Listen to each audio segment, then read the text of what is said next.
Thank you. Thank you very much. Thank you for showing up here today. There are a lot of titles that we could have in our lives, but one of the great titles I have been able to have is a representative of the people.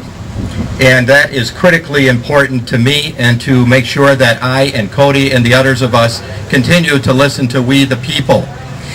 If you ever wondered about the power, as we joke in Madison, the power of the Nass office, it's here today because starting last Wednesday, I began taking care of the weather for today, and it has turned out great.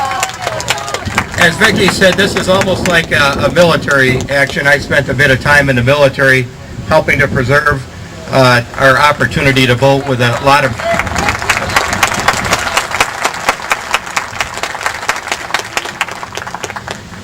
And it is, as Vicki mentioned, it's kind of like a group gathering together in a revolutionary fashion, I guess. We are going to take our government back. We have started to do that, and we will continue to do that. We've got some brave souls even right down the road here.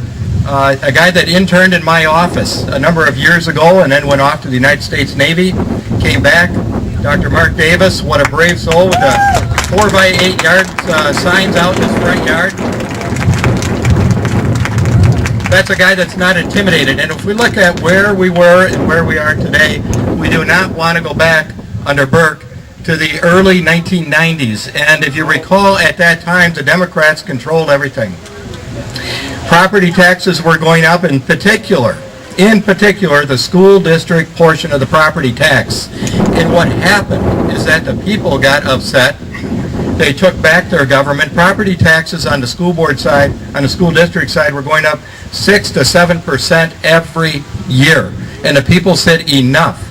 There were, over those 3 years, 90 to 93, about 100 school board members in the state were under recall. And in 1994, what happened, and should not have if the Democrats had listened to the people, is that we took control of the Wisconsin State Assembly, Senate, and the governorship, and we made changes.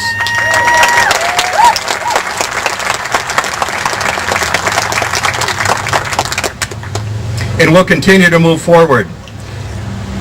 If Mary Burke were to get elected, let me just point out a few things that we are looking at right now as far as reform, and reform will continue.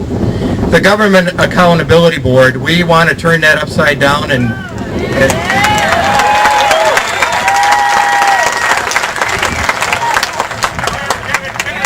yes, it's got to happen.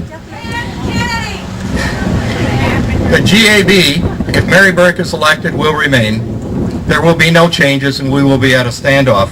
The tuition freeze, which I and my colleagues delivered last session, is going to continue under Governor Walker. If Mary Burke gets elected, that's dead. She, I believe, will allow for a raising of tuition. That cannot be allowed to happen. Property taxes have been driven down. The governor has said, and the legislature will follow, that we will continue to drive down property taxes, and we will continue to drive down income taxes. If Mary Burke is elected, that will not happen. In fact, I am certain she will make every attempt possible to raise fees and raise taxes.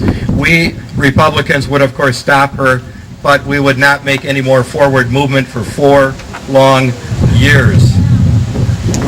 And in the end, as we look forward to the importance of voting, and looking at my military background, when my daughter was 18, came home from school, I waited for her so we could go vote. We hopped in the car and she said, "Dad, I got to go back inside." I said, "Why?" "I got to get my driver's license." She got it. And I said, "No, Ashley, you don't need your driver's license." She had that blank stare in her face. She said, "Well, somebody else could vote for me." I said, "That's exactly what can happen and what has happened." And I told her then, and I'll leave this word with all of you, that if you ever have any doubt as to whether you want to vote or not, you just decide, and you don't have time. I want you to remember Larry Knight. Larry Knight. Larry Knight was our second cousin who was killed in Vietnam.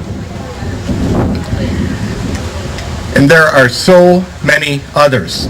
Right down the road, Scott Schroeder in Milwaukee, 21-year-old United States Marine, killed in combat. In my unit, Russ Shore, Roy Starzak, Jim Schlick. Jim Schlick had twin daughters. Never got to see him get married. Pat Ferran, Jim Russell, Mike Heath. Mike and I used to talk a long time about books that we had read while we were in a tent in Desert Storm. All of those guys died in uniform. And on the 4th of November, as I always do, I will vote in their memory. And my daughter said, once again, she will vote in the memory of our second cousin. So for all of you, pick whoever you want. But that is the importance of voting, and there has been great sacrifice over time for that right.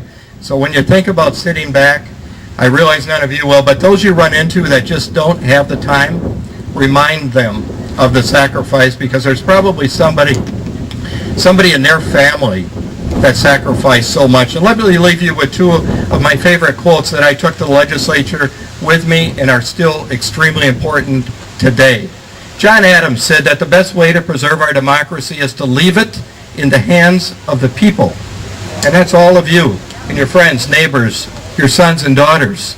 And then in the 1920s, another president said, if you don't like what your government is doing, then in a unified action, rise up and take charge of your government, or one day you'll find your government has taken charge of you.